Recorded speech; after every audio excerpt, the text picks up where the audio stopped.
Bom dia. Bom dia. Bom, para quem não me conhece, eu sou o José Cláudio Securato, sou fundador da Sampol. Desde dezembro, a Sampol faz parte do Grupo Exame. Então, esse é o primeiro evento que a gente faz como Exame Educação. A gente está super empolgado pelo que vem pela frente. E claro que o evento não é para falar sobre isso, mas eu não vou perder a oportunidade de comentar um pouco do que a gente está trabalhando. Primeiro, o Grupo Exame, acho que todo mundo conhece a marca Exame, é uma marca de mais de 50 anos. Tenho certeza que a maioria de vocês já pelo menos comprou um exemplar da revista Exame para chegar onde vocês chegaram da carreira, né? Eu também, né? Comprei várias, era assinante e foi super significativo para mim entender o que era o mercado de trabalho, né, durante muitos anos. A marca Exame tem mais de 50 anos. Ela, até por uma curiosidade, né, no seu início, ela teve diversas atividades de educação dentro da revista.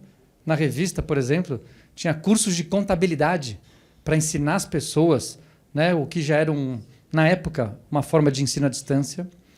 E, ao longo desses anos, né, com toda a transformação que a mídia teve, o Grupo Exame hoje lidera a mídia na área de negócios. São 20 milhões de brasileiros que, todos os meses, acessam os canais, os veículos da Exame. Não é pouca coisa.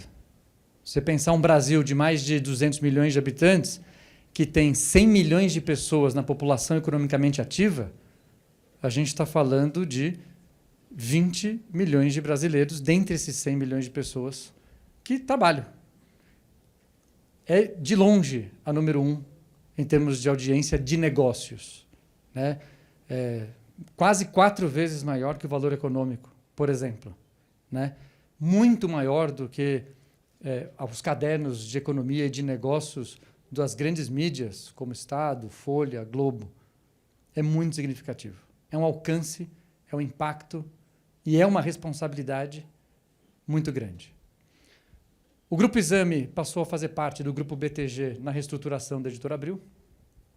Feita essa reestruturação, alguns anos atrás, há 3 anos atrás, surgiu a Exame Educação, com a ideia de levar a educação executiva de qualidade para esse grupo de brasileiros, né? E agora, o grupo, né, a Exame Educação, fortalece suas atividades, trazendo a Sampol para baixo dessas atividades, né? O meu papel em tudo isso é liderar a Exame Educação. A Exame continua com a marca Exame Educação, a Sampol continua com a marca Sampol, né, num vasto território de desenvolvimento de pessoas, que é o que a gente vai ter daqui para frente. Os planos são diversos, né? Certamente a marca da Sampol continua sempre focada em qualidade. A gente deve ir para um campo, né, de graduação, de mestrado, de doutorado, né, continuando, ampliando a nossa linha de pesquisa, ampliando os nossos programas de alto impacto, como a base dessa comunidade, né, que é o programa de alto impacto para a inteligência artificial, muitos de vocês aqui, alunos e ex-alunos. A gente amplia bastante o nosso foco em programas de MBAs, né, que era um dos programas que a Exame Educação já é um dos maiores players, principalmente com a consolidação das atividades em 2024. A Exame Educação despontou, né, já é um dos 3 maiores MBAs do Brasil. Claro que esse ano a gente não espera nada mais do que ser o primeiro, né? Muitas pessoas perguntaram, né, e com todos esses planos, casa nova, né, mas a minha aula é na Pamplona, né, ou vem para cá, né? Não muda nada, né, no primeiro momento, mas depois muda tudo, porque não vai ser nem aqui nem ali, né, vai ser em outro lugar para poder abarcar o sonho. A gente hoje, portanto, tem um grupo que tem um número de uma audiência, né, muito relevante, um know-how de educação muito relevante. Obviamente, a gente tem funding para poder desenvolver atividades, né, na velocidade que a gente gostaria de ter feito no passado, mas acho que a gente tem uma coisa maior do que tudo isso, né? O grande elo de ligação entre todos que se juntam nesse grande projeto, né, com os acionistas atuais da Exame, é o foco na qualidade. Vocês vão ver a gente falando isso 300 vezes, é o foco na qualidade.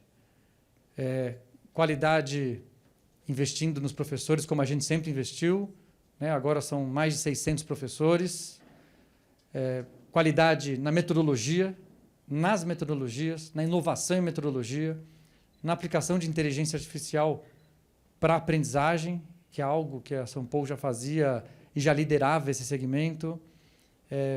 Mais uma qualidade que a gente pode não só impactar as 10, 20, 30 mil pessoas que a gente impactava como São Paulo. Agora a gente junto pode impactar, né, muito mais gente. O Brasil é muito grande, o Brasil tem, né, a maior limitação que o Brasil tem, sem sombra de dúvida, é o capital humano. A gente não tem nenhum tipo de restrição natural, a gente não tem nenhum tipo de restrição climática. A gente não tem, o Brasil é um país sem restrição, tem restrição de alimentos. O que o Brasil tem restrição? De pessoas. Nosso papel, portanto, é contribuir para formar e informar, trazendo o desenvolvimento do Brasil sempre com alta qualidade, sempre na frente, sempre ajudando as pessoas a não só entenderem, né, a terem uma notícia, mas que elas consigam entender essa notícia, que elas consigam trabalhar com essa notícia, que elas consigam botar em prática e transformar isso em resultados econômicos para o Brasil. Para finalizar, ressalto que esse grupo, né, que se forma é um grupo que não tem só um impacto em número de pessoas, mas tem um impacto, né, gigantesco em termos de riqueza. É um grupo que impacta 75% do PIB do Brasil. Bom, então qual é o nosso papel? Transformar o Brasil. Para falar em transformação, esse evento, a gente não poderia começar melhor. Esse tema é certamente o tema mais relevante do mundo de trabalho, a inteligência artificial. Um tema ainda pouco compreendido, embora muito discutido. E um tema que, bom, a gente estava falando sobre Davos, né? Com a notícia de ontem, um monte de coisa de Davos já mudou. Para quem participou, para quem viu as palestras, né? Já tem uma reviravolta. Mas o mais importante, né, quando a gente olha tudo isso, a gente tem uma sensação que o Brasil está ficando para trás. E o que a gente vai mostrar aqui é um trabalho espetacular feito para ajudar o governo brasileiro, a sociedade brasileira, a levar a inteligência artificial para o Brasil, para as empresas, para as pessoas, fazendo com que a gente participe de uma forma mais significativa dessa grande transformação tecnológica. Bom, para falar sobre isso, eu quero chamar a Ana Paula Zamper. Para quem não conhece, a Ana Paula Zamper, ela é diretora do programa de inteligência artificial para conselhos, para C-Level e para acionistas. Que turma que a gente está mesmo, Ana? Começamos às 6, estamos indo para 7. Então, turma 7 começa agora em março, certo? E a Ana Zamper, que tem uma experiência espetacular em tecnologia, lidera esse programa, é diretora desse programa aqui na Exame Educação e na São Paulo, e ela vai comentar com vocês um pouco sobre isso. Pessoal, obrigado por visitarem a Exame, é um prazer receber vocês aqui. Agora eu vou lá para o fundo para assistir, porque esse tema também me interessa. Obrigado. Fazer pergunta também, obrigada. Obrigada. Pessoal, bom dia. Obrigada pela presença. Como o Segurado falou, a gente está estreando aqui na Casa Nova. Eu estou bem feliz da gente estrear com esse tema. Por que a gente decidiu trazer esse tema? Como o Securato falou, eu lidero esse curso chamado Programa de Inteligência Artificial para Conselheiros e C-Level. E esse curso foi desenhado para executivos que busquem o letramento digital. Então, busquem algo de tecnologia para o seu negócio. Não é um curso técnico, não tem disciplinas técnicas, mas sim como a gente se desenvolve como um líder e vira uma pessoa muito versada nesse tema. Eu estava comentando com algumas pessoas, com o Felipe, principalmente, eu estive na NRF recentemente. E na NRF, maior feira de varejo do mundo, só se falou de tecnologia. Então, eu venho do mundo de tecnologia, eu andei na feira da NRF, eu me senti andando nas feiras de tecnologia de quando eu trabalhava na IBM.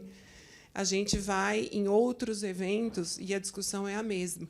Então, eu acho que isso mostra a urgência, a necessidade e a demanda que esse mercado tem, como bem disse o Securato. A nossa limitação hoje é mão de obra. Então, como é que a gente entra nesse mundo do reskilling, upskilling, da preparação e de abraçar essa causa da tecnologia, não no modelo de que a tecnologia tem que ser tocada por alguém de TI. Não é isso. A tecnologia ela é tocada, abraçada, desenhada e pensada por quem lidera o negócio. A gente foi para a China em outubro, e quinta-feira teremos um evento com o reitor da Escola da China, e muito se falou sobre isso. As grandes empresas que realmente estão conseguindo dar esse salto de melhor experiência do cliente, de mais inovação, de melhor posicionamento no mercado, vem do modelo em que o C-Level abraçou a tecnologia e, principalmente, a inteligência artificial como parte integrante do modelo e do desenho dos seus negócios.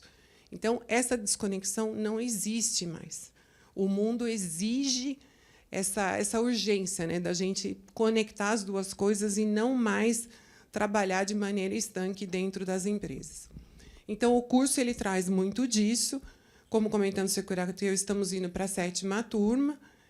Convido vocês a darem uma olhada no site. Eu estou à disposição também para a gente passar informações. Tiago está ali atrás também, para quem quiser informações. O curso é bem leve, leve no sentido de... Eu já sei que todo mundo pensa, poxa, eu trabalho, tem dever de casa? Muito pouco. Eu trabalho, tem que fazer trabalho em grupo? Não tem trabalho em grupo, fiquem tranquilos. É um curso para executivos, e a gente sai com um programa de mentoria, inclusive. Durante o curso, a gente tem mentorias para os alunos, porque a gente partiu do princípio de que um executivo, quando faz o curso, no D+1, ele quer ter, né, alguma coisa palpável, que é um deliverable. Então, a gente faz isso. Então, eu estou à disposição para falar. Falei tudo isso para dizer por que a gente trouxe esse tema. Esse é um tema que eu, Afonso e Rodolfo temos discutido. Na verdade, Rodolfo e Afonso têm trazido isso para a gente. A gente tem, como alunos da Sampo, um grupo de alumni que a gente se reúne a cada trimestre, e esse tema tem aparecido muito nos nossos almoços, de como o Brasil está se preparando para essa questão, essa corrida, talvez, relacionada à tecnologia. Então, muito se fala das limitações de tecnologia, muito se fala das limitações de mão de obra, como a gente comentou agora. Como democratizar o uso da inteligência artificial, que esse é um ponto muito importante para a gente não ter a questão de diferenças entre as classes sociais, a questão dos viés, a questão ética. Não preciso nem dizer o quanto esse tema de tecnologia está em foco nas últimas semanas, né? O quanto os líderes de tecnologia apareceram na mídia semana passada, nem preciso dizer mais do que isso, o quanto isso vem sendo discutido, essa notícia de ontem. Então, tudo isso faz com que nós, aqui no Brasil, tenhamos que entender o que está acontecendo. E esse plano é um plano que ele traz uma governança muito estruturada, aborda 6 pilares, que eu não vou dar spoiler aqui, mas são pilares que juntam a iniciativa pública e privada. E o que eu gostaria que vocês saíssem aqui com a mensagem, entender o plano, mas eu acho que é um call to action para cada um de nós. A implementação desse plano, a execução de tudo isso, passa por cada um de nós aqui. Cada um nas suas conexões, cada um no seu ecossistema. Porque o plano é uma guia. Mas, na hora que ele desce, na hora que ele decanta, faz a nossa liderança, a gente abraçar esse plano e sair executando faz muita diferença. Bom, então, com isso, temos 3 maravilhosos speakers para efeito só de logística. A gente vai começar mostrando uma apresentação e eu vou moderando as perguntas. Então, a gente vai tentar passar a apresentação primeiro e abrir para as perguntas depois. A apresentação é curta, justamente para a gente promover aqui o debate. Então, em primeiro lugar, apresentando nosso querido aluno, Afonso Nina. Afonso é presidente executivo da Brascom, tem 35 anos de experiência em tecnologia de informação. Ele integra o Conselho Nacional de Desenvolvimento Industrial, Task Force de Transformação Digital do B20. Ele já liderou empresas como CEO e presidente de conselho em organizações como Grupo Sonda, HP, EDS, GE e Pão de Açúcar. Ele é membro investidor do BR Angels. O Afonso é formado no ITA, com MBA pela Colômbia e certificação de conselheiro pelo IBGC. Então, obrigada. E Afonso é nosso super aluno aqui. Então, segundo lugar aqui, tem que colocar no currículo. Rodolfo, também. Führer, vamos ver se eu falei certo. Eu tenho uma dificuldade de falar o nome. Führer, falei certo? Fischer pode ser. Como? Pode ser Fischer, é mais fácil. Pronto, não acerto uma. Tem uma. Rodolfo também é nosso aluno. É uma liderança reconhecida, muito reconhecida, eu diria, nesse mundo de inovação e tecnologia. Também tem mais de 35 anos de experiência como executivo, conselheiro, investidor em organizações públicas e privadas sem fins lucrativos. O Rodolfo é uma pessoa muito ativa no IBGC, principalmente nessa questão de inovação. Ele é formado em TI pelo Mackenzie, possui especializações em área de governança corporativa, como eu falei, do IBGC, estratégia digital na Colômbia, macroeconomia no MIT, neurociência na Wharton. E agora ele é presidente da ABS. Então, bem-vindo. E, não menos importante, o nosso convidado, Felipe Hildebrand, que ele é sócio da Oliver Wyman. A Oliver Wyman foi a empresa de consultoria que montou aqui o arcabouço, e vocês vão ver do plano. O Felipe é líder da prática de comunicações, mídia e tecnologia no Brasil. O Felipe tem mais de 15 anos de experiência em consultoria estratégica, assessora empresas em transformações comerciais de negócio, operações e M&A. Ele trabalha principalmente com clientes no setor de telco, mídia e tecnologia. Atuou muito já com serviços financeiros e varejo em mais de 10 países, América Latina, Europa e Oriente Médio. Então, vamos começar. Muito obrigada a vocês três por aceitarem nosso convite. A casa aqui é de vocês, e a gente começa com a apresentação do Afonso e com participação de vocês. Perguntas. Se a gente conseguir segurar um pouco para depois da apresentação, ok, mas se não, levantem a mão, tá? Por favor. Muito bem, bom dia a todos, a todas e todos aqui. Muito bom estar aqui como aluno do curso. Você não mencionou, mas eu vou mencionar o curso que eu e Rodolfo fizemos juntos. E tem outros aqui da nossa turma também, que é o curso SER, o programa SER. Bom, você também mas você já é da casa também, né? Que foi onde a gente... É um curso bastante importante aí para C-levels, conselheiros, CEOs e tudo mais. É interessante também eu estar de volta aqui. Eu trabalhei muitos anos nesse prédio, né, porque eu era da EDS. Nesse andar, inclusive, a gente tinha uma parte da operação aqui. Então, estamos de volta aqui. Célio foi da EDS também, comigo lá. Mas vamos lá, gente. Acho que a ideia é apresentar para vocês, né, o que é esse plano. Na verdade... Ele começou como um plano, mas agora já é mais do que um plano, porque já está andando, já decolando em termos de ações efetivas. Então, um ano atrás, a gente estaria falando ainda de um plano no papel, no PowerPoint, com ideias sendo discutidas, mas agora a gente já está num outro momento onde o avião já decolou. Tá? Deixa eu falar rapidamente aqui. Não, pode ficar aqui, mas explicar um pouquinho. Não, fica à vontade. Os logotipos que estão ali. CDESS é o Conselho de Desenvolvimento Econômico, Social e Sustentável, mais popularmente conhecido como Conselhão. Né? Rodolfo é um dos membros do Conselho, eu assessoro também uns membros do Conselho. Lá dentro existe uma comissão de tecnologia, inovação e transformação digital, que foi quem puxou, né, esse trabalho. Esse trabalho começou há 2 anos atrás, mais ou menos, quando a Brascom já tinha uma ideia, que resolveu tirar da ideia e transformar em realidade, que era justamente trazer uma proposta de um plano de transformação digital para o Brasil. E, nessa mesma época, o presidente Lula recriou o Conselhão, pedindo para a sociedade civil trazer, né, tragam sugestões, tragam recomendações para o governo. Então, juntou as duas coisas. A Brascom, então, chamou a ABS, na qual o Rodolfo é presidente do Conselho. O presidente do Conselho de Administração da Brascom, Laércio Cosentino, né, um dos fundadores da TOTOS, está também no Conselhão. A Brascom, através de mim, também no Conselho de Desenvolvimento Industrial, onde o tema de tecnologia começou a ganhar velocidade, e a gente juntou tudo isso. E, então, a Brascom foi organizando esse trabalho, a ABS apoiando e participando desde o início, e a gente contratou a Oliver Wyman. Né, a Brascom chamou a Oliver Wyman justamente pela experiência internacional que Oliver Wyman tinha de já ter feito trabalhos com outros governos em termos de desenvolvimento de estratégia digital para o país. Então, eles já tinham essa experiência, trouxeram isso aqui para o trabalho que a gente ia organizar. Esse trabalho avançou, eu vou mostrar um pouco mais para frente, mas o fato é que hoje a gente já tem, né, tanto do lado do setor privado como do lado do setor público, uma série de coisas andando, justamente com esse objetivo de coordenar e articular ações do setor público, do setor privado e da sociedade civil em geral. Então, mas o que é? Vamos no próximo slide. O que é? Do que a gente está falando aqui?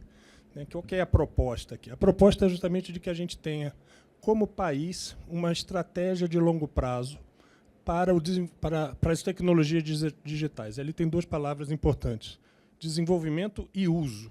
Algumas coisas nós vamos desenvolver, outras coisas nós vamos usar, que já estão prontas, que já foram desenvolvidas em outros lugares. Mas a gente tem que saber mesclar e, com uma visão estratégica, decidir o que a gente quer e precisa desenvolver e o que a gente vai usar. Né? E tudo isso com essa visão, né, de uma ambição grande de realmente, como o Securato colocou aqui, de transformar o Brasil. Então, isso aqui não é um plano de setor de tecnologia, tá? Não é um plano de setor privado, não é um plano de setor público, é um plano de Brasil, efetivamente. Tá? E aqui 2 comentários.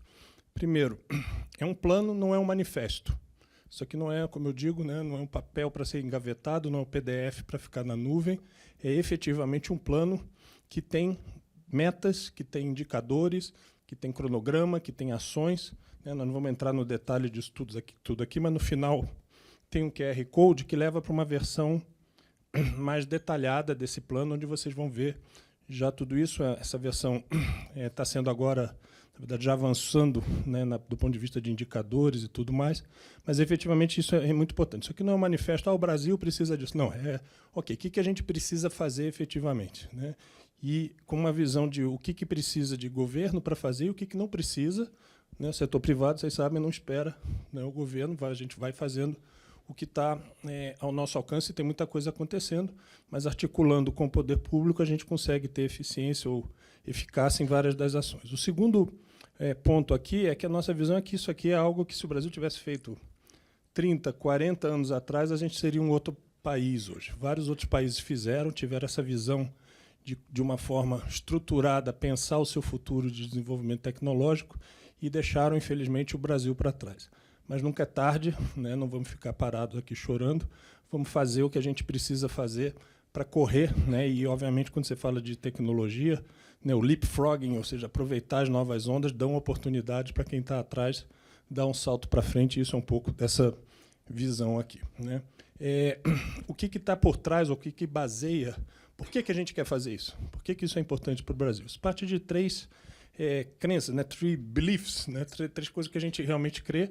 Né? A primeira é que, através da tecnologia, a gente consegue ter um impacto do ponto de vista de redução da desigualdade social. Tá? E o contrário, se a gente não fizer nada, né, a desigualdade digital só vai ampliar a desigualdade social. Então, tem um impacto extremamente importante nisso aqui. Né? O segundo é que a gente enxerga que a tecnologia hoje, né, a Ana Paula estava aqui dizendo, estava lá na NRF, parecia uma feira de tecnologia. Não estamos falando aqui de empresas de tecnologia. Hoje a tecnologia está em todos os setores da economia, né, isso está claro, está na mão dos cidadãos. Estou vendo aqui, né, todo mundo com seu celular aqui na mão. Isso é acesso, né, a recursos tecnológicos que a gente não tinha antes.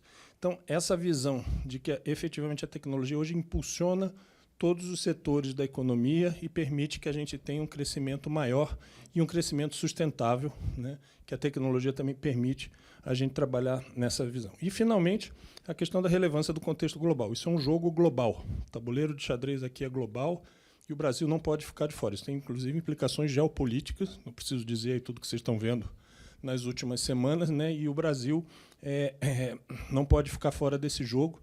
Né? Quando a gente fala, por exemplo, de agro, hoje o Brasil é uma referência. Você fala de agro, o Brasil entra na conversa. Você fala de tecnologias digitais, quantos aqui acham que o Brasil entra numa conversa global sobre isso?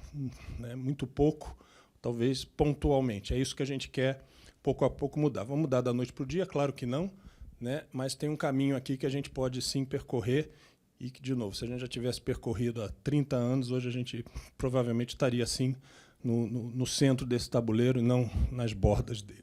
Passar um pouquinho aqui, antes da gente entrar no que é efetivamente, quais são os componentes desse plano, os pilares desse plano e como é que isso está andando, só para mostrar o quanto que isso já saiu do papel e efetivamente já está andando. Temos o setor privado, né, e sociedade civil em geral, e o setor público. No setor da sociedade civil, nós criamos, está em processo agora de formação, mas já está funcionando, esse Conselho de Governança e Gestão do Plano Brasil Digital, que é formado por algumas associações, o próximo slide vai mostrar quem que já está, que estão, então, já fazendo com que esse processo ande para frente, né? E a gente tem também várias outras entidades e empresas e associações já apoiando esse plano também. Do lado do executivo, do governo, o Conselhão teve um papel fundamental de levar isso para frente junto ao governo, né, porque era a missão, o mandato do Conselhão era justamente de levar essas propostas. Isso foi apresentado, então, entregue em mãos para o presidente Lula na reunião do Conselhão de junho ou julho do ano passado. Foi entregue para ele, isso obviamente já tinha um trabalho prévio nos 6 meses anteriores dentro do governo. O ministro Padilha, né, que estava liderando isso, o presidente Lula gostou da ideia e pediu para o ministro Padilha, então, continuar liderando essa conversa com o Conselhão, e isso desembocou agora na reunião do Conselhão em dezembro, um decreto que foi assinado pelo presidente Lula, ele estava no hospital, inclusive, mas foi anunciado um decreto que recriou o Conselho Interministerial de Transformação Digital, o chamado CIT Digital, que já existia, mas nunca tinha saído do papel, mas que foi recriado agora com a intenção de realmente ser o órgão que, dentro do governo, articula todas as ações e, para fora do governo, faz a ponte com a sociedade civil, o setor privado. Isso está sendo, então, montado agora, né? Ele tem vários ministérios, o pleno deles são ministros, mas quem toca efetivamente é um comitê executivo que está sendo formado agora com nível de secretários, né, da primeiro nível dos ministérios, e ele vai ter um conselho consultivo formado justamente por integrantes da sociedade civil, do setor privado. Isso também ainda está em processo de formação, mas a gente entende, né, e aí com o Conselhão tendo um papel forte de empurrar isso para frente, a gente entende que isso daí vai efetivamente decolar algo que a gente tinha colocado desde o início que era importante. Existem hoje pelo menos 13 ministérios brasileiros que têm ações ligadas à transformação digital. Ações, secretarias, planos, projetos, políticas, tudo isso. Pergunta se elas se falam entre si. Um pouco, mas bem pouco, né? E muitas vezes não se falam e cada um vai para um lado, vai para o outro. Então, a gente sempre preconizou, dentro do governo tem que ter essa articulação, e essa articulação não pode ser de gabinete, ela tem que trazer o setor privado, tem que trazer a sociedade civil em geral. Então, aí a gente está falando de academia, a gente está falando de terceiro setor, né? A gente está falando de formação de pessoas, né? Então, todo o sistema todo da sociedade civil para participar disso. Então, isso é onde nós estamos hoje. A gente já começa a trazer isso em, efetivamente, ações ligadas a políticas públicas. Do lado da sociedade civil, a gente está andando também já com ações que independem do governo, ou seja, vai ter coisa que vai depender do governo, coisas que a gente vai andar em paralelo e depois vão se somando, e a gente já começa a ter também um cascateamento a nível estadual e municipal, com prefeituras e governos de estado já se mostrando interessados em usar esse framework do plano para as suas transformações digitais, para o seu desenvolvimento digital local. Inclusive, por exemplo, a Prefeitura de Nova Lima já passou uma lei, foi aprovada por unanimidade na Câmara dos Vereadores, sancionada imediatamente pelo prefeito, que era de um partido de oposição ao partido da vereadora que propôs, mas ali houve uma unanimidade e todos se juntaram para essa lei exatamente para usar o Plano Brasil Digital como o framework do município para o desenvolvimento digital dentro da sua vocação. Obviamente, cada um vai ter a sua, mas isso então já está cascateando. O próximo slide mostra quem está, nesse momento, nesse Conselho de Governança e Gestão que a sociedade civil formou. Então, Brascom e ABS, que estão desde o início nesse projeto. O Conselhão, né, através do seu Comitê de Tecnologia, tem um assento ali também. O Movimento Todos pela Educação indicou o CIEB para representar ali. A gente está reforçando, provavelmente ainda trazendo outra entidade ligada à educação também, que é um dos pilares do plano, a gente vai ver, né? E na indústria a gente já tem FEBRABAN, Fiesp, CNI, como parte do Conselho. Fora isso, a gente tem as chamadas apoiadoras institucionais, que não estão nesse Conselho, mas que estão também envolvidas, com interesse em apoiar, e que vão ser envolvidas agora, quando a gente vai, na segunda fase do plano, detalhar, né, o planejamento de cada um dos pilares que a gente vai mostrar a seguir. E ali a gente já tem hoje mais ou menos 30 entidades e empresas que já demonstraram, levantaram a mão e falaram: eu quero participar, eu quero estar junto disso aqui e trazer o meu expertise, meu conhecimento na minha área de atuação para esses assuntos. Então, esse conselho está agora sendo aumentado, a gente está preparando aí já convite para outras representantes da sociedade civil.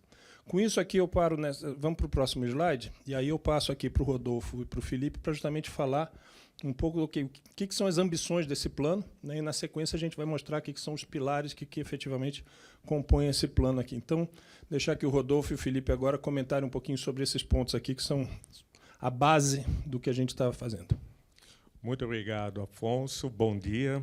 É um prazer estar aqui. E, novamente, tenho que dar parabéns ao Zé Cláudio pelo sonho que ele teve. Uma vez ele contou uma história que, lá atrás, ele tinha essa ideia de abrir a St. Paul, e o pai deu um cheque lá para ele montar o negócio dele, e, de repente, transformou no que é hoje a St. Paul e agora a Exame Educação. Então, parabéns, e é um prazer, uma honra estar aqui.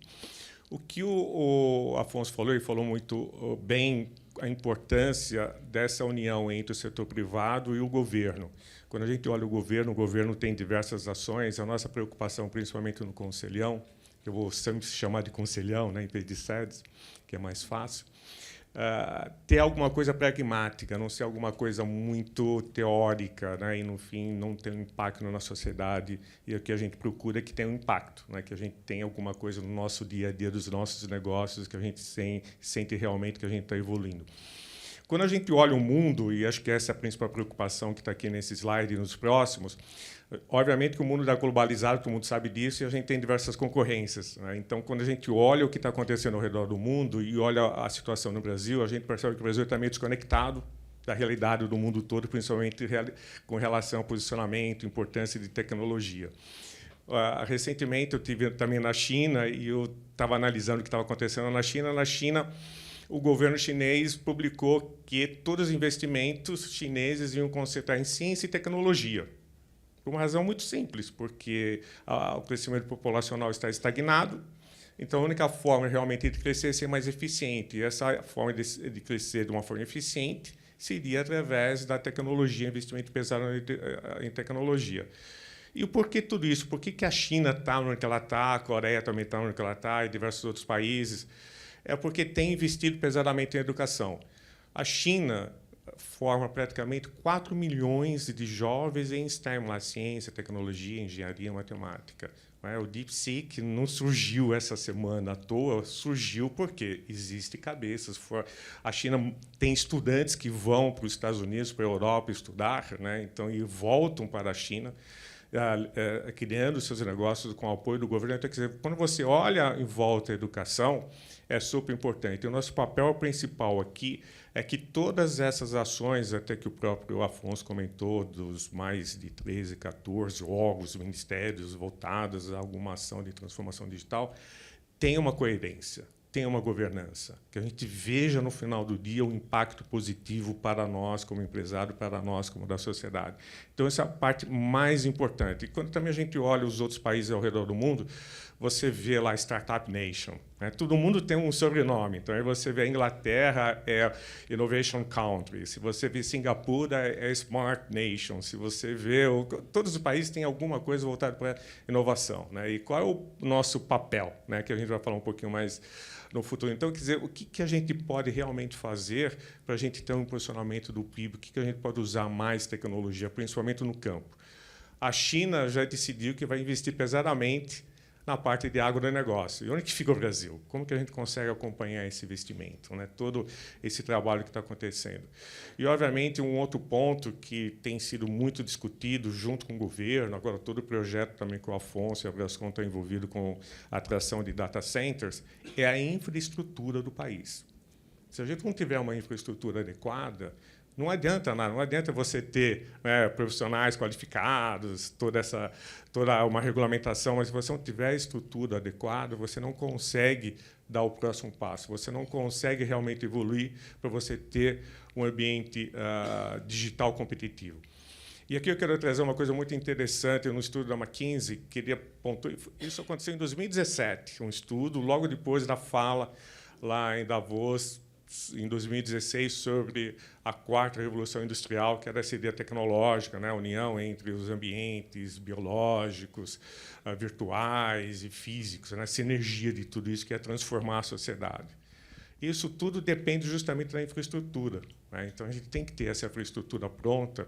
E esse estudo da McKinsey falou o seguinte: se as organizações ou países não investirem em tecnologia, nessa transformação digital, no uso especificamente da inteligência artificial, não vão estar competitivos em 2030.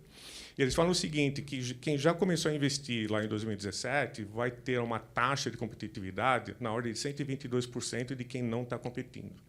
E aquele que está começando a investir hoje em inteligência artificial praticamente já está fora do jogo, né? Porque está extremamente ultrapassado, está chegando tarde nesse tabuleiro de negócio, né? E, por fim, mais ou menos, que eu já comentei, vou passar para o Felipe também para saber se ele quer fazer um comentário, é justamente como que a gente posiciona o Brasil diante de todo esse cenário global. E um dos pontos que estão surgindo devido a essa questão climática é como que o Brasil pode trazer a sua energia limpa, renovável, né, como importante player nesse cenário. Porque todos esses computadores, toda a inteligência artificial necessita de energia elétrica, de energia, enfim. Então, como que o Brasil pode se posicionar? E um dos pontos mais importantes é justamente saber se a gente consegue criar, junto com o governo brasileiro, um posicionamento sobre inovação e sustentabilidade, né, por detrás de todo esse ciclo novo que está acontecendo. Felipe. Bom dia, pessoal. Todo mundo me escuta bem por aí?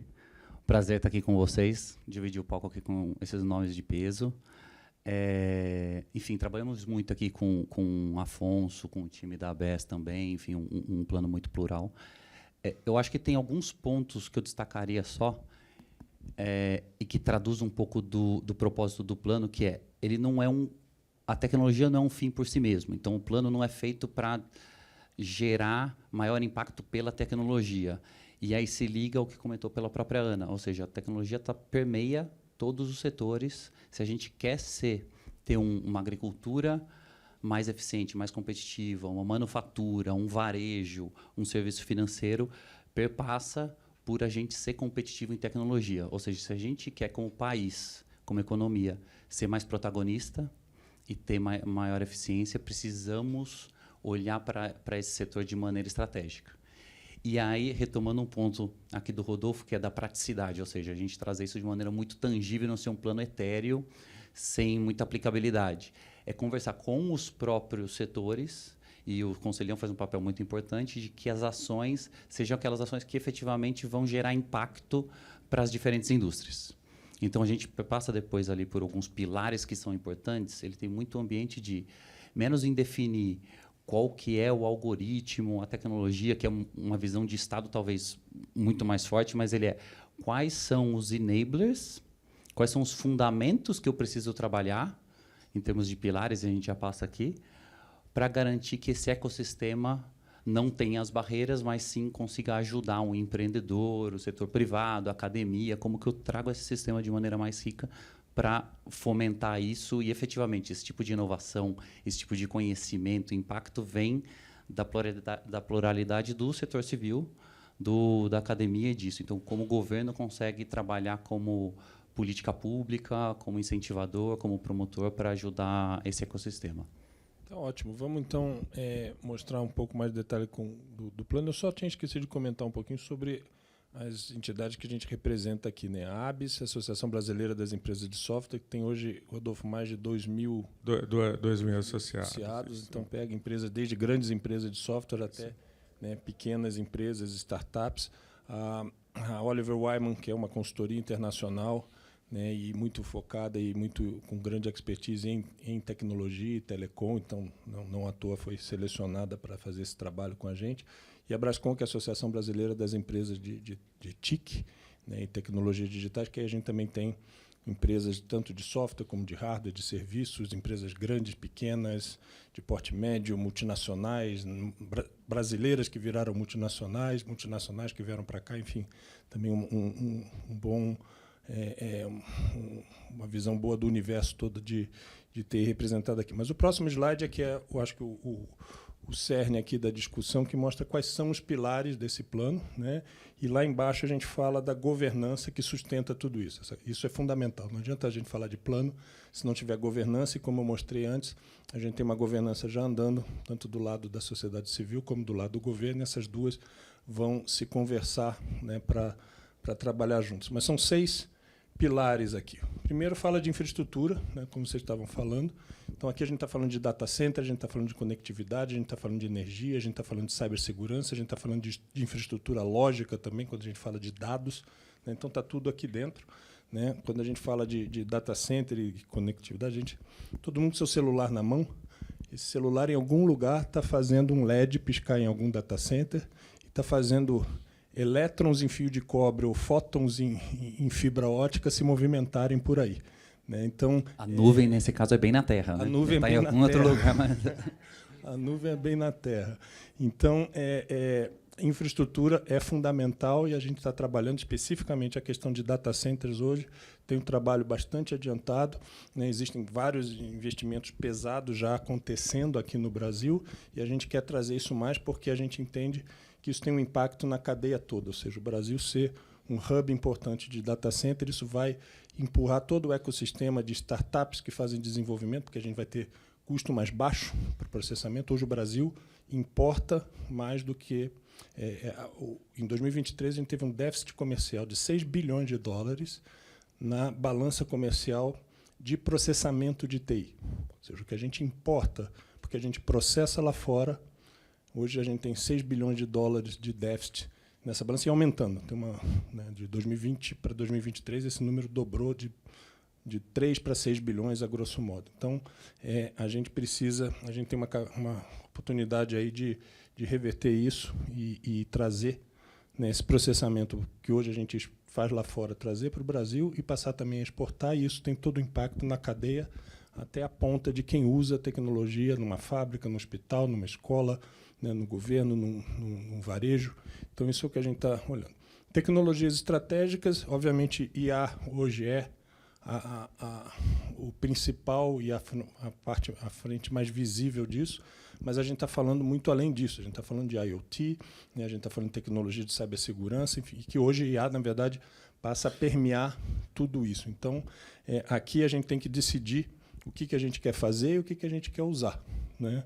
Vamos fazer chip de GPU, sim ou não, né? Ou seja, não adianta a gente sair fazendo tudo à torta e direito. O Brasil cometeu muitos erros no passado de que sair querendo fazer coisas que a gente não olhava para o jogo global, a escala global que isso tem, e a gente acabou tendo voo de galinha, né? Começamos a fazer certas coisas e não fomos para frente. Então, aqui a gente precisa ter essa discussão e, efetivamente, investir naquilo que interessa, né? Obviamente, desenvolvimento de soluções de IA usando as tecnologias já disponíveis são algo importante.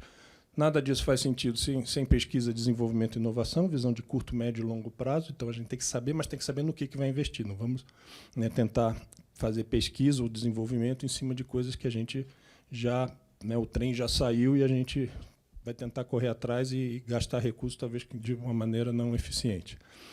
Não preciso nem falar educação e capacitação digital, a gente precisa de gente qualificada naquilo que a gente quer usar e que a gente quer desenvolver. Então, tem que ter esse link, né? Todos esses pilares estão linkados, né? Um cadeamento quase que lógico aqui de o que a gente precisa efetivamente formar. A questão de inclusão social digital é fundamental, porque não adianta a gente fazer isso tudo e ir criando, né, um digital divide dentro da nossa sociedade. Isso vai fazer com que o país caia, né? Vamos ficar com pés de barro se a gente não tiver efetivamente essa inclusão social que o digital traz, né? Toda a questão de combate à desinformação ligada a isso. E aí aqui a gente está falando de letramento digital, né, de efetivamente uso da tecnologia pela população de maneira apropriada. E, finalmente, ambiente de negócios que sustente tudo isso. Aí a gente está falando aqui de legislação. Existe hoje uma preocupação, por exemplo, o projeto de lei de inteligência artificial está tramitando agora, foi do Senado para a Câmara, então não é o assunto do painel hoje aqui, mas renderia mais uns 2 ou 3 painéis aqui sobre isso. A questão de políticas públicas, de financiamento, enfim, tudo que precisa acontecer, né, dentro e fora do governo em termos de ambiente de negócio que favoreça a atração de investimentos. E sustentando tudo isso, essa governança que a gente já mencionou. Para esses pilares, a gente desenvolveu, e o material que tem lá no QR Code no fim, ele mostra a primeira versão que a gente tinha de macroindicadores para esse plano como um todo, e a gente está agora já desenvolvendo, né, já temos já alguns dos indicadores específicos para cada um desses pilares. Então, é que nem plano, que nem a gente faz na nossa empresa. Plano tem que ter indicador, tem que ter meta, tem que ter resultado, tem que ter ação, tem que ter cronograma, tem que ter responsável. É disso que a gente está falando aqui, e isso já está em andamento já para efetivamente poder funcionar. Então, deixar agora vocês comentarem sobre os diversos pilares e que tem bastante coisa aí para falar, né, Rodolfo? Não, acho que só um comentário rápido que demonstra a importância de tudo isso, né?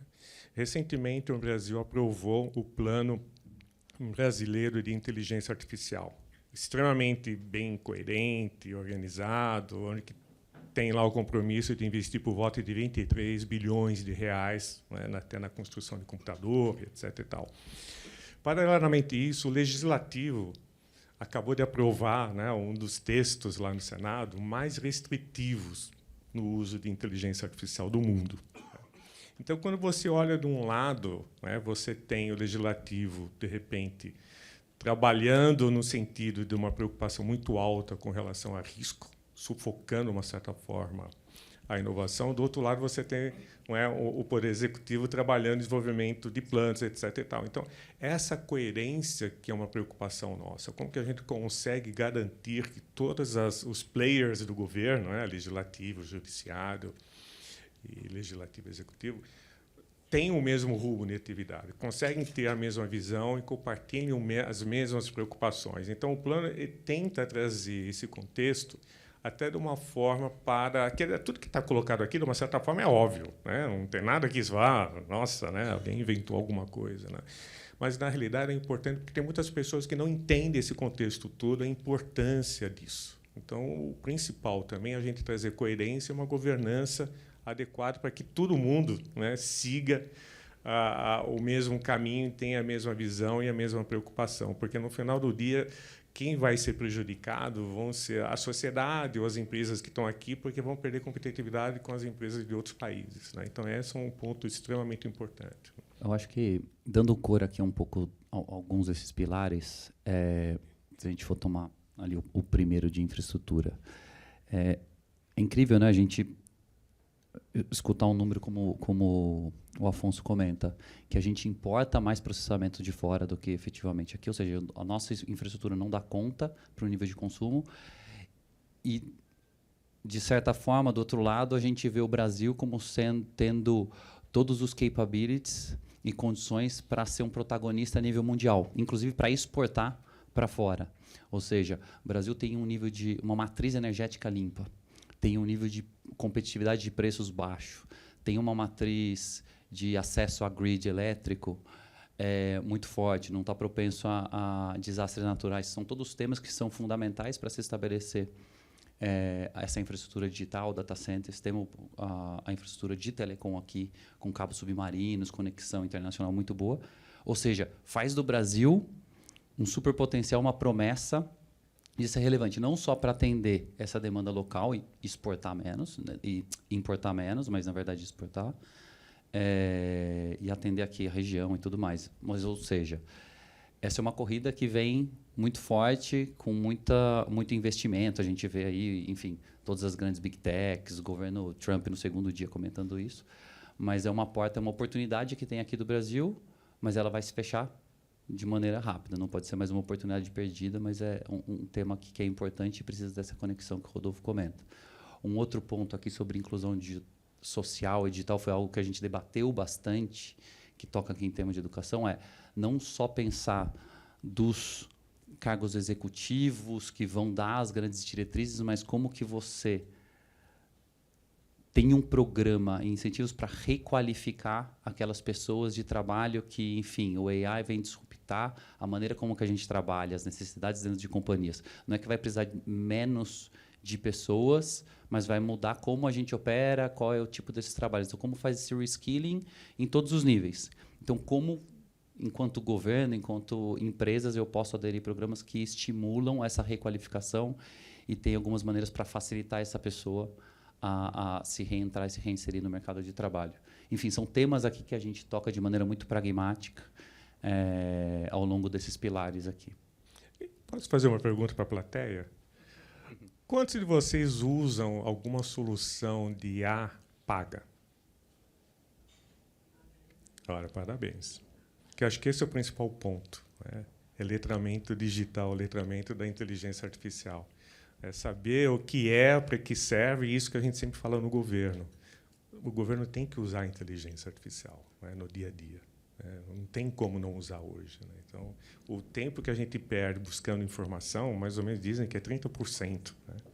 Então, a inteligência está aí para trazer e agilizar isso. Né? Eu acho que em todas as esferas, né? O Securato fez a brincadeira aqui que Davos já mudou, né? Eu trabalho nos projetos sociais que eu trabalho. As duas fundadoras, elas foram reconhecidas como empreendedores sociais em Davos há 2 anos atrás. Então, elas são convidadas para o fórum. E a apresentação delas, o projeto social é de saúde, é sobre inteligência artificial. Desde o ano passado, só como a inteligência artificial reforça o nosso acesso à medicina especializada, que tem toda essa discussão da inclusão social, democratização e tudo isso. Alguma pergunta? Nossa, algumas. Então, a gente pode começar, que a gente tinha combinado que esse chat era meio que o pivô aqui para a gente abrir. Vamos lá. Então, eu vou passar, acho que você que levantou a mão primeiro. Né? Bom dia, muito obrigada aí pela apresentação. Meu nome é Cristiana Xavier de Brito, também trabalhei em empresa de tecnologia há muito tempo, sou apaixonada. E eu fiquei aqui curiosa quem seriam os parceiros estratégicos do Brasil para apoio nesse desenvolvimento desse plano, já que a gente entende que tecnologia, né, é cooperação também. Então, desculpa, em relação à educação, em relação... A gente sabe que também tem grandes multinacionais aqui no país. Como é que fica essa relações, né, públicas aí desse trabalho? E aí também um pouco aproveitando uma segunda pergunta em relação à COP. Como é que esse plano pode ajudar, né, nesse plano de desenvolvimento sustentável que a gente precisa se posicionar em novembro aqui no Brasil? Acho que essa... Pega aí. Essa é a que deixa do Rodolfo. Não, é uma excelente pergunta. Obviamente que eu não posso responder em nome do governo, vou trazer a minha percepção. Mas, quando você olha o Brasil e a posição no Brasil, que ele está no cenário mundial global, onde você tem os Estados Unidos, de repente você tem a China, de repente você tem aí uma oposição entre os dois, o Brasil está numa situação extremamente positiva. Ele pode muito bem aproveitar, né, todo o investimento, toda a capacitação, tudo que acontece na China. E a China tem um outro ponto importante. 40% dos jovens estão sem empregos na China. E são jovens extremamente qualificados. É uma força de trabalho impressionante que tem na China, que não tem alocação. O Brasil poderia ser um ótimo destino, essa força de trabalho, essa capacidade mental para poder ajudar o Brasil a desenvolver tecnologia, porque, de uma forma que você consegue realmente desenvolver tecnologia local, você atrai mentes brilhantes, que aconteceu em Israel. Israel conseguiu estar onde ela está devido a todos os russos, judeus que foram para Israel, e, no fim, você conseguiu montar toda aquele ecossistema acadêmico em Israel. Então, você tem, de um lado, você tem a China, do outro lado, você tem, obviamente, os Estados Unidos, e o Brasil ele tem ótimas relações com a Europa. Né? Você tem... Então, o Brasil ele tem uma facilidade de navegar e aproveitar todas essas oportunidades. E, do outro lado, você tem o setor privado, que é extremamente importante. E esse é um ponto fundamental do estudo, como que a gente consegue deixar o ambiente de negócios apetitoso. Porque é muito fácil uma empresa não abrir o seu escritório aqui, justamente abrir na Colômbia, em qualquer outro país próximo ao Brasil. Então, justamente esse poder de navegabilidade que o Brasil tem hoje, porque não está amarrado com nenhum dos lados, é extremamente importante, na minha visão. Oi? Não está, obviamente, incluído aqui, mas, obviamente, que faz a essência do plano, que é justamente você ter um ambiente de negócio que você vai atrair, você tem a parte de educação, mas tem um ponto que eu acho que ainda a gente pode aproveitar muito, é trazer mentes brilhantes de outros países, que isso acho que é fundamental. E em relação à sua segunda pergunta sobre COP30, né, um dos trabalhos que a gente está fazendo é justamente de mostrar como que as tecnologias digitais hoje estão tendo um papel fundamental aí, tanto em prevenção como mitigação, enfim, tudo que está ligado a isso.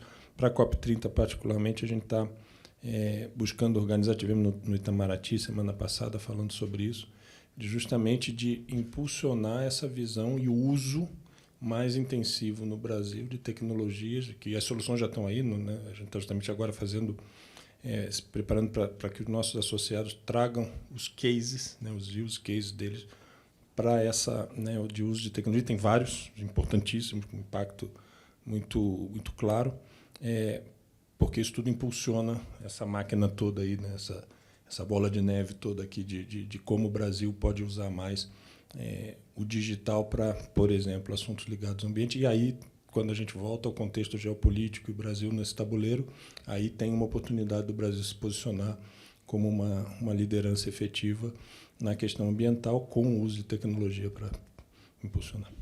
Tem aqui. Deixa eu passar para lá. Bom dia, Cristiane Giordano. Eu trabalho na indústria de saúde já há bastante tempo, né? E a gente sabe que saúde é um tema, é uma das maiores preocupações do brasileiro, e principalmente a questão de acesso, mas nos últimos tempos também a questão da desinformação. Existe alguma coisa nesse plano que direciona, tem alguma iniciativa específica em saúde? E como a indústria de saúde pode participar disso, né? Porque é uma indústria que muitas vezes acaba ficando um pouco para trás em termos de tecnologia. Ela traz muita tecnologia de fora, mas aqui na execução, na comercialização, a gente acaba pecando um pouquinho, e até no oferecimento de acesso, porque depende muito do governo, né? Então, um pouquinho, queria que vocês comentassem um pouquinho disso. Se puder voltar o slide, voltar uns 3 slides, aquele que tem esse aí.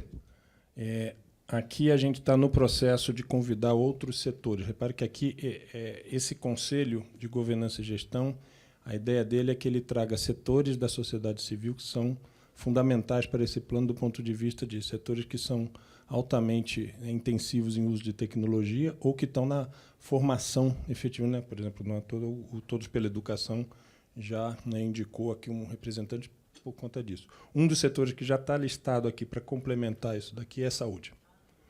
Tá na lista, né? A gente tem outros, agro, enfim, vários setores que são fundamentais para a economia. Falando aqui de setores de economia, isso aqui não é apenas formado por setores econômicos, como eu falei, aqui é a sociedade civil, não apenas setor produtivo, né? Mas dentro do setor produtivo a gente já tem o setor financeiro, a gente tem indústria, e aí na lista de setores que já estão lá elencados, saúde é um deles, e a gente está agora também no processo de definir quem que a gente vai convidar para representar o setor de saúde. E como apoiadores institucionais que não fazem parte aqui desse conselho, mas que estão apoiando também, aí você tem outros players de saúde que vão estar também envolvidos aqui.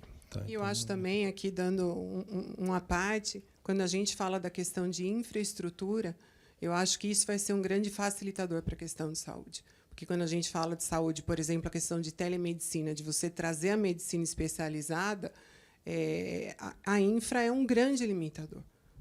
As pessoas não têm equipamentos, não têm um telefone, não têm um computador, não têm um mecanismo adequado de receber isso, de fazer um exame remoto adequado.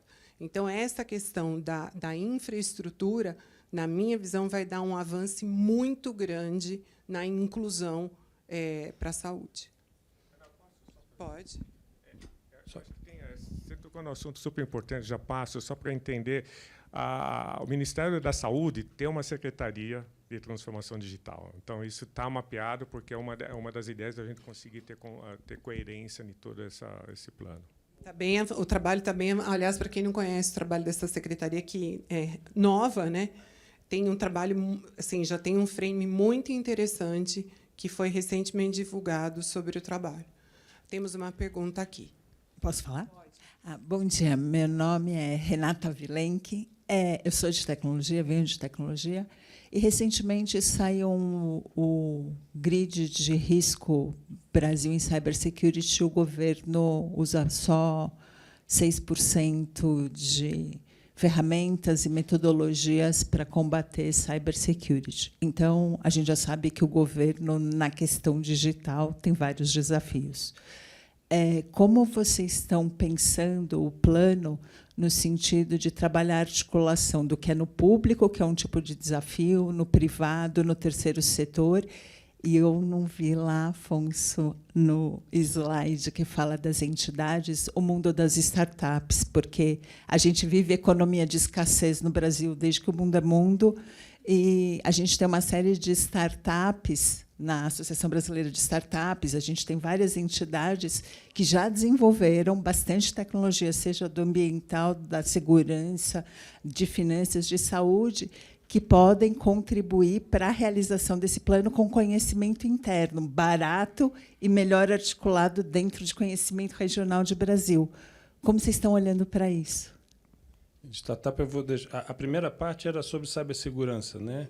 Então, vou responder a primeira, depois o Rodolfo está, né, a gente está muito envolvido com startups também, mas o Rodolfo pode falar bastante sobre isso. Sobre cibersegurança, quando a gente fala de infraestrutura, uma delas é cibersegurança, e aí tudo que abarca isso, tanto em termos de desenvolvimento de soluções, de serviços, né, e como levar isso dentro do governo. A gente tem participação no Conselho de Cibersegurança, que foi criado, que está sendo, na verdade, trabalhando agora para criar isso. Então, sem entrar em todos os detalhes aqui, mas é um dos pontos ali principais que está na parte de infraestrutura. Só antes de passar para o Rodolfo, só uma pergunta aqui.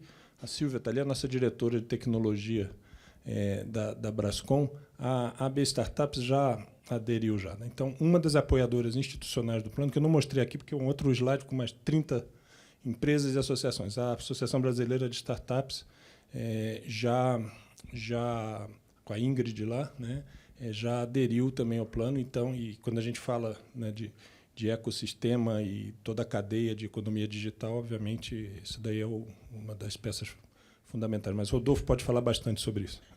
Acho que eu ia comentar justamente esse ponto, que eu acabei também de ser convidado para participar do conselho da AB Startup, né, pela Ingrid, e ela acabou de sair, agora é presidente do conselho, e uma das ideias foi justamente trazer a AB Startup para cá. A ABS também, a gente tem muito contato com startups e microempresários, e aqui tem uma preocupação extremamente importante com relação ao ambiente de negócios e a parte de inovação, né? Então, justamente o apoio ao ambiente de negócio favorável ao pequeno empreendedor. Então, a gente está até trabalhando junto também com o marco legal da startup para mudar um pouquinho, que faltaram algumas coisas dentro do marco legal da startup, que a gente precisa realmente ter para poder dar mais, vamos supor, nem só a segurança, mas dar um estímulo maior a esse segmento, que é extremamente importante, concordo. Só complementando aqui, esse foi um debate que a gente teve ao longo do plano, que cibersegurança seria uma tecnologia estratégica, e aí a tecnologia estratégica aqui tem toda uma governança de que, enfim, você continue relevante com aquelas que fazem sentido ao longo do tempo.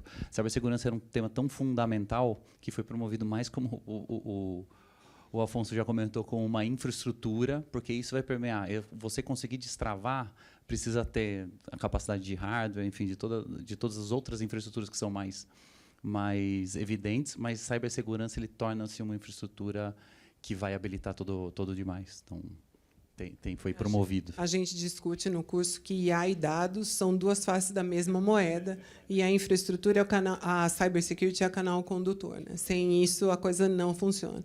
Temos ali mais uma pergunta. Bom dia, meu nome é Bianca, estou aqui. Eu atuo no ramo de incorporação imobiliária, tanto no alta renda quanto baixa renda. E uma dúvida, pegando um pouco da dúvida do setor de saúde, é se o nosso setor, né, construção civil, nossa indústria, está na lista. porque hoje a gente vive quase que um pesadelo de renovação de mão de obra. Né?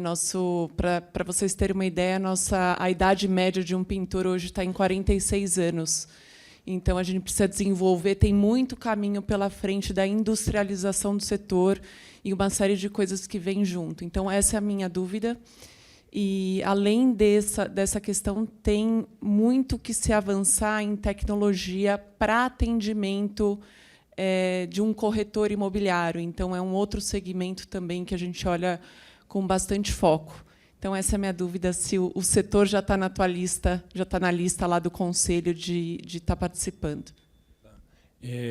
Bom, primeiro, construção civil é fundamental para construir os data centers.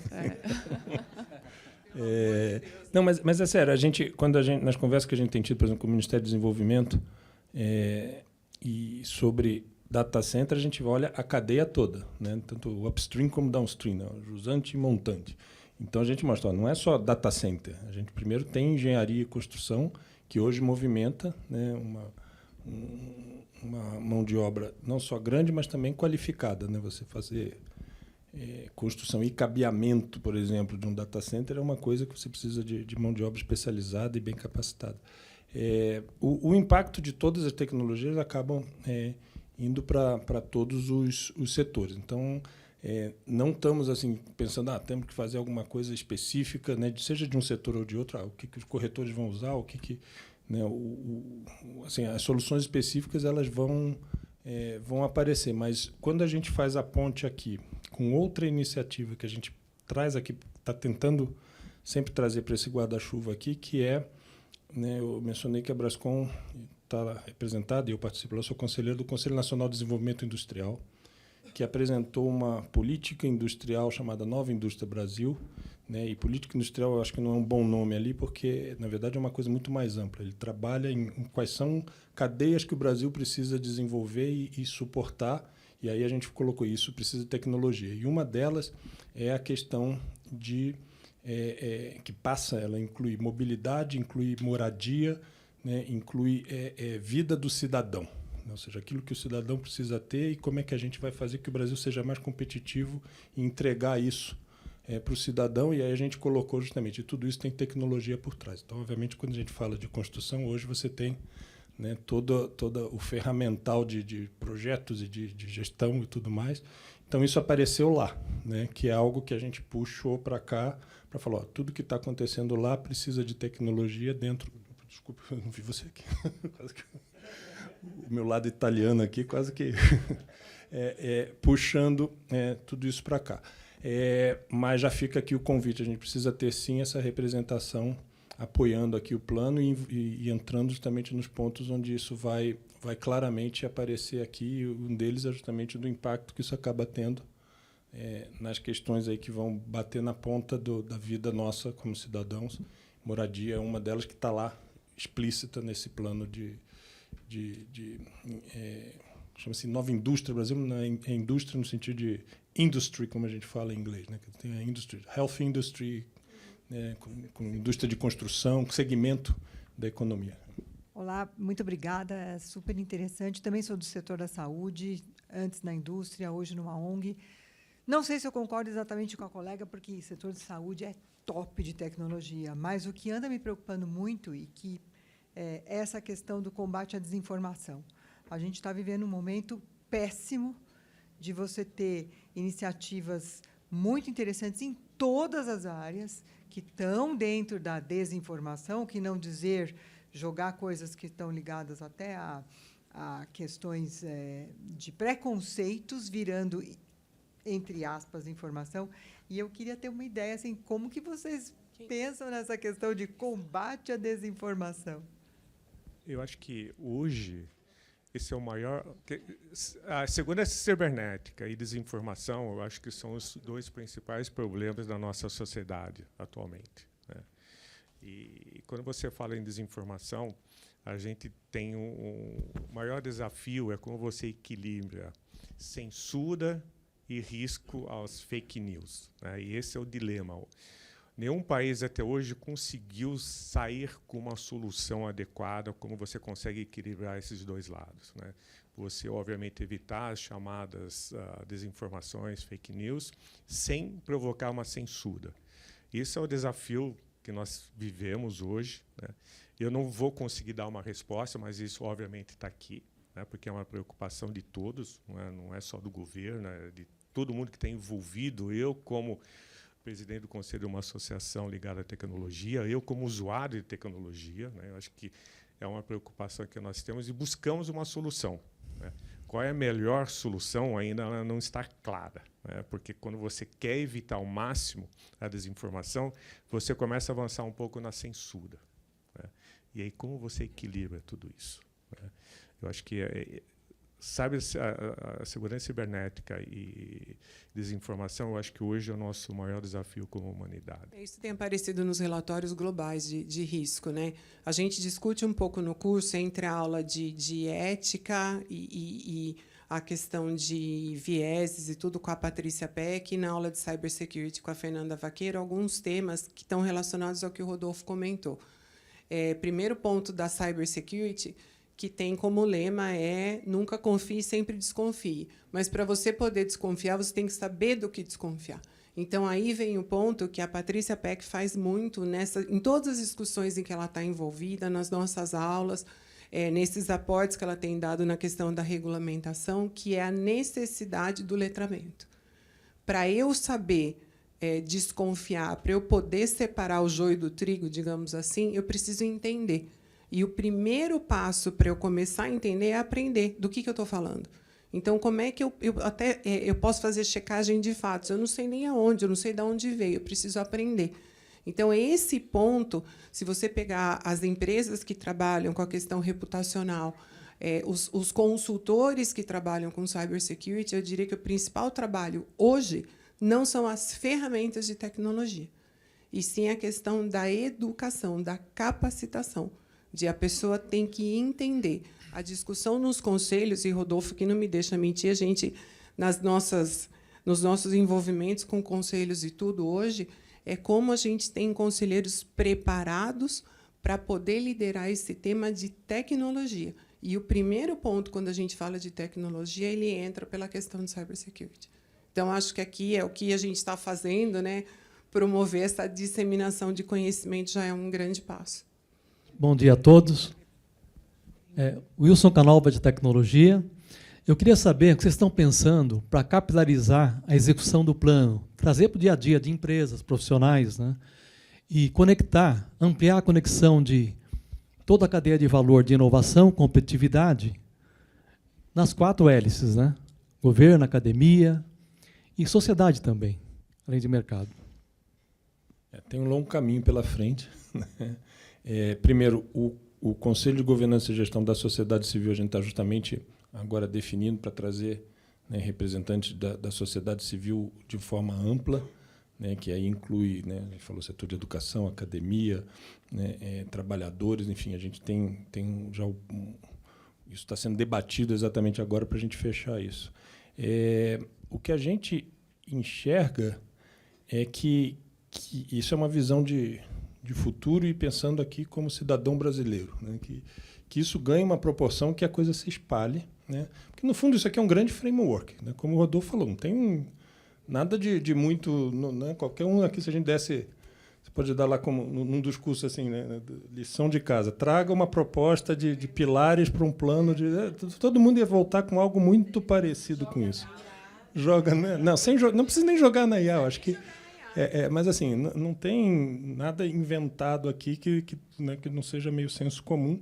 Isso aqui é muito mais uma organização. E isso, justamente, eu acho que grande parte da força dessa proposta é justamente de colocar, de uma forma concreta, algo que, né, quem está no setor que use tecnologia então enxerga essas necessidades. Todo mundo sabe, precisa de infraestrutura, precisa de gente, precisa de pesquisa, precisa decidir o que é estratégia, preciso formar pessoas, né, preciso trabalhar combate à desinformação, preciso incluir letramento digital e preciso ter ambiente de negócio que sustente tudo isso, né?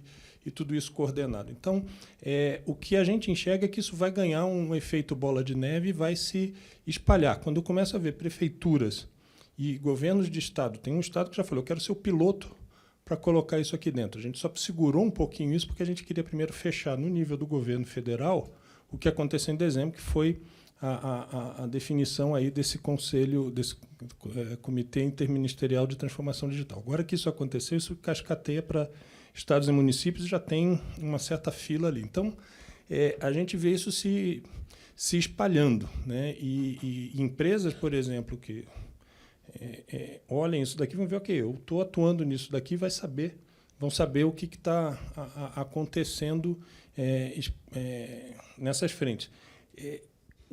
E isso vai se transformando em ações concretas. A gente está falando, por exemplo, de política para atrair data centers e todo o impacto que isso vai trazer. A gente está falando de programas hoje, tem alguns que estão no forno aí, a gente espera nos próximos meses poder fechar, programas de formação em massa, em escala, né?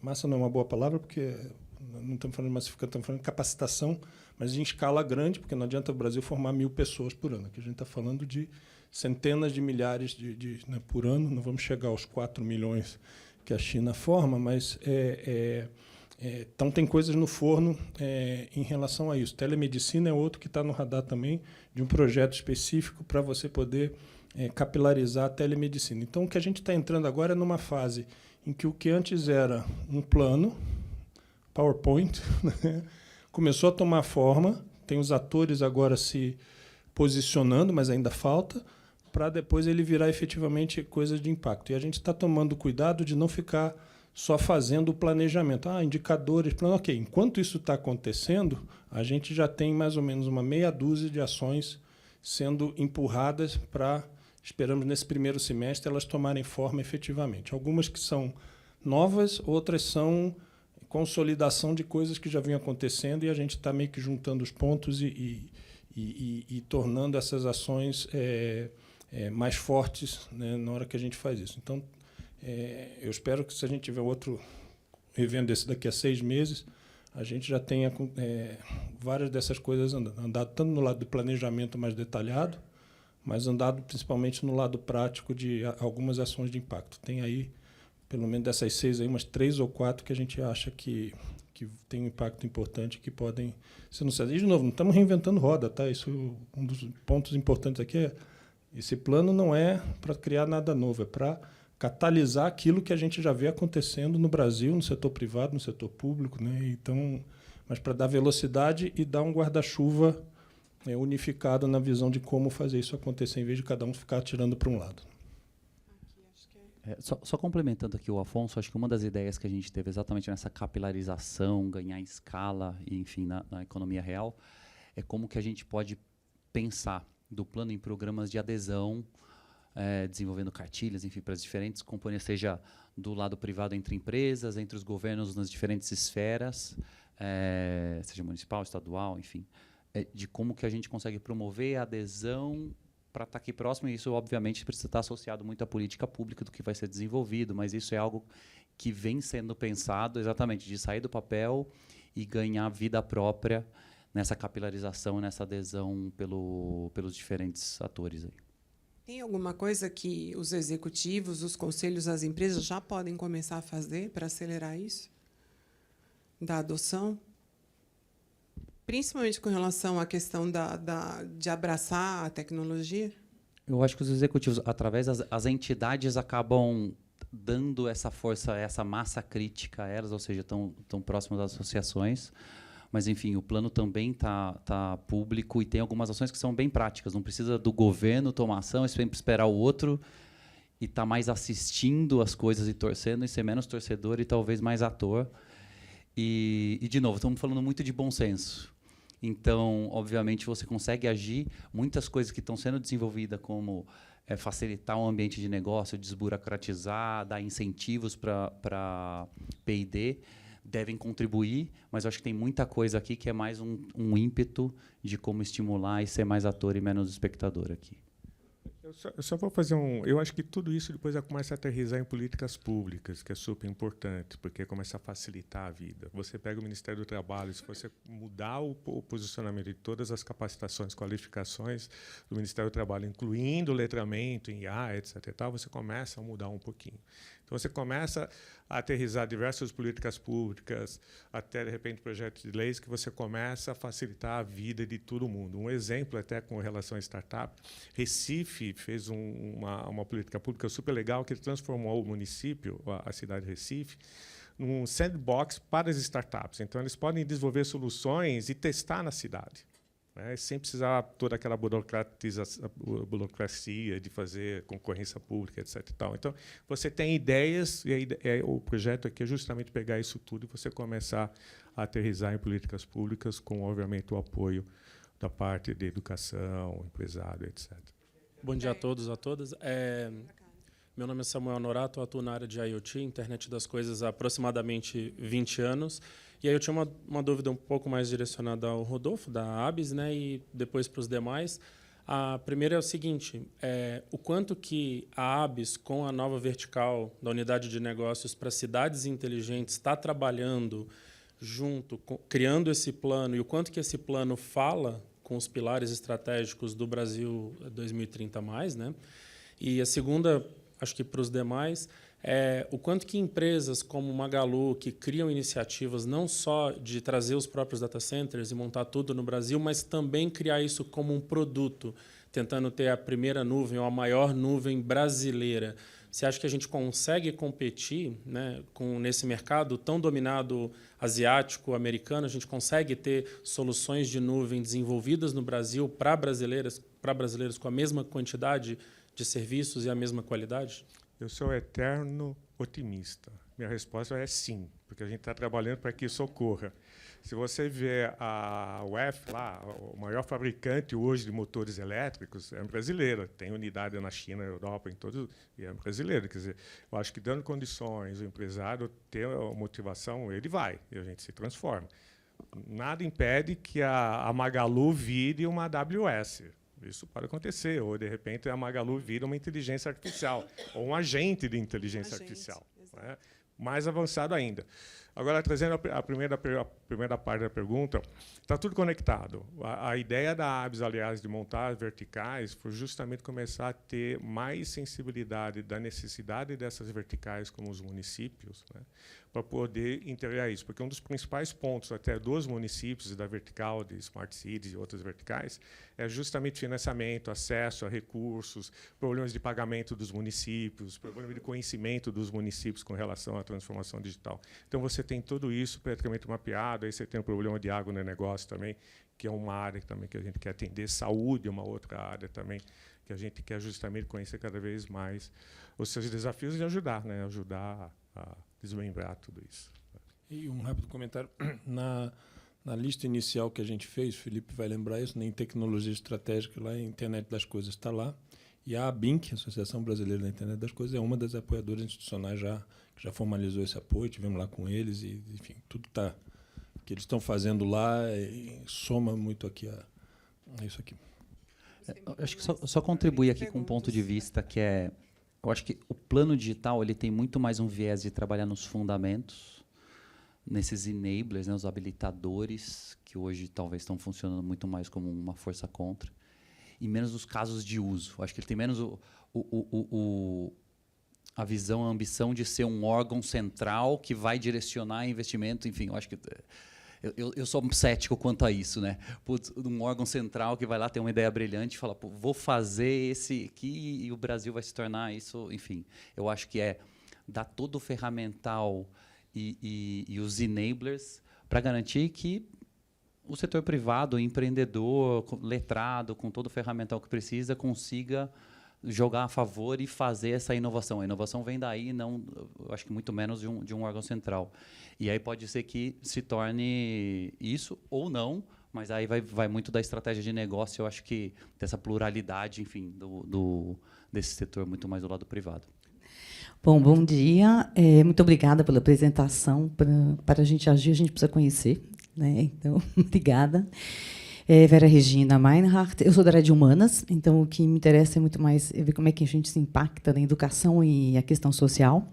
E tem um tema que eu trabalho a fundo em gestão de cultura, que é a questão da representatividade das mulheres. E a área de STEM é uma área onde a gente sabe que as mulheres estão pouco representadas e, infelizmente, elas reduzem a representatividade delas nos últimos anos, inclusive um ano depois, a gente perde mais mulheres. Né? Como é que isso impacta? O que a gente tem nesse plano para justamente estar trazendo mais as mulheres, e isso demanda educação desde a escola, para que elas se sintam acolhidas por esse lugar.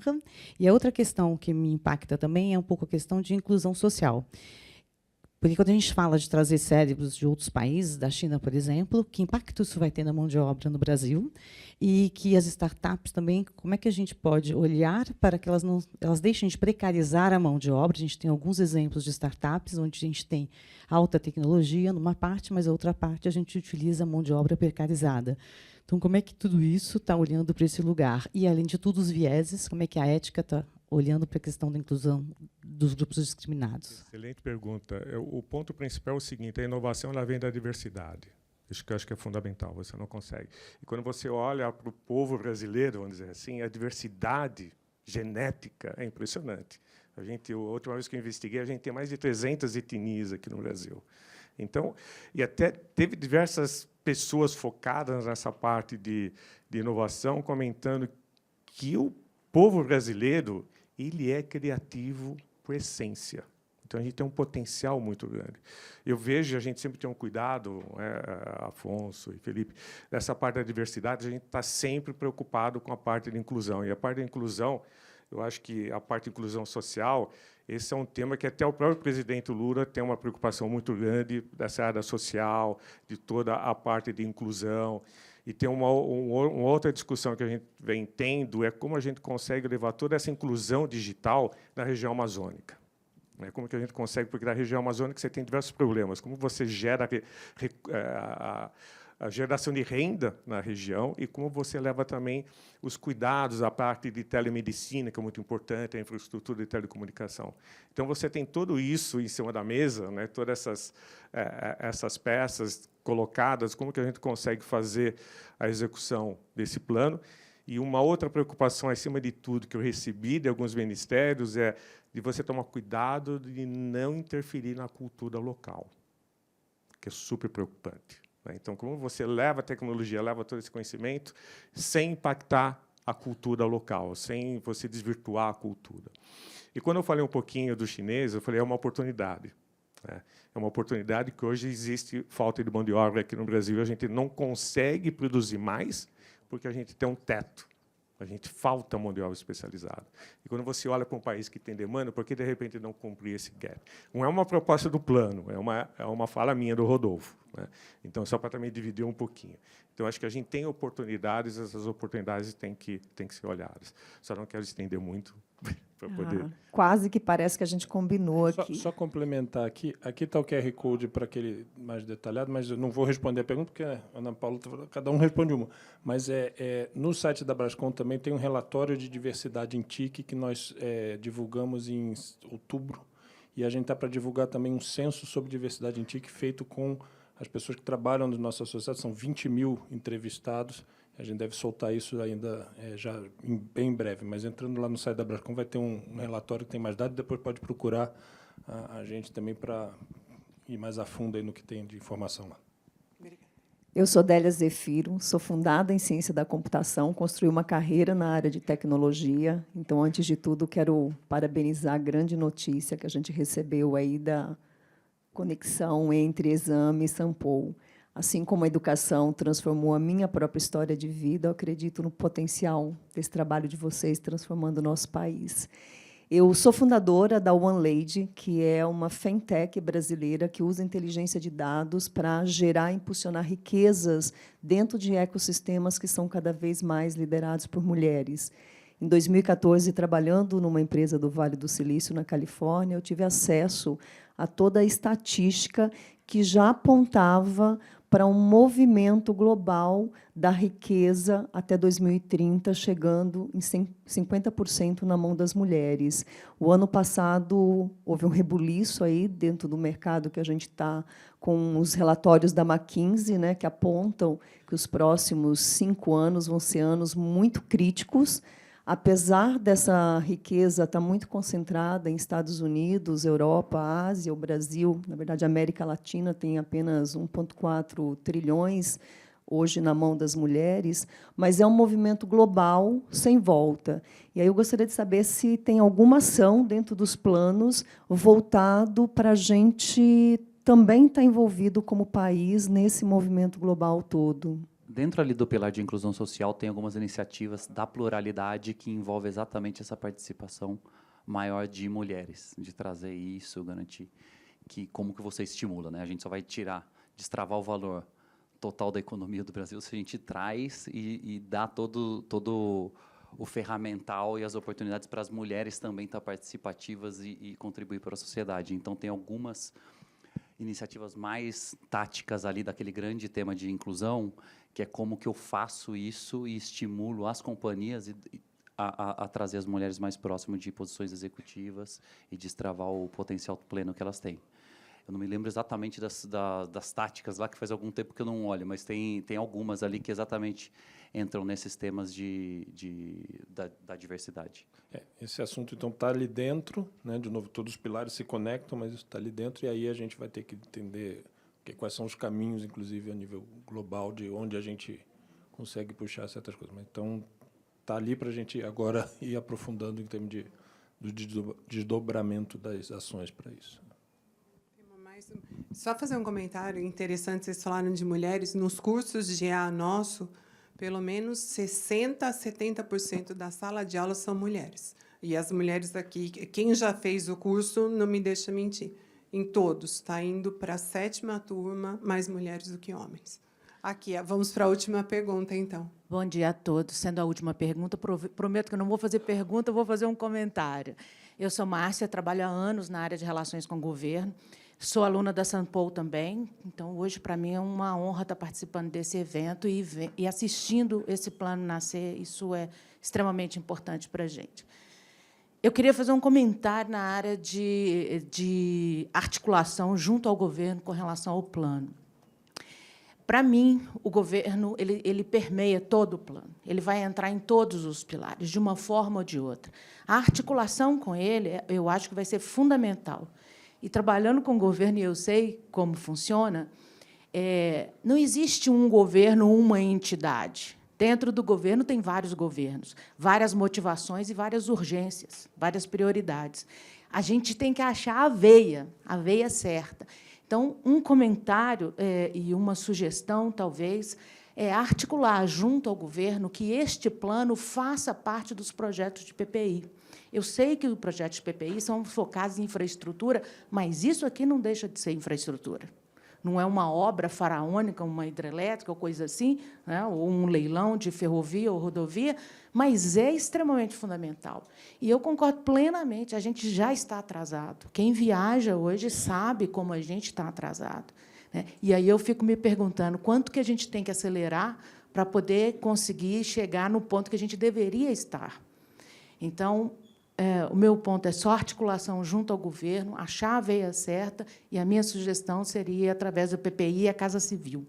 Acho que é fundamental, senão ele vai ficar pulverizado e vai nos atrasar muito. Acho que, bom, teu comentário está certíssimo, bem na mosca, né?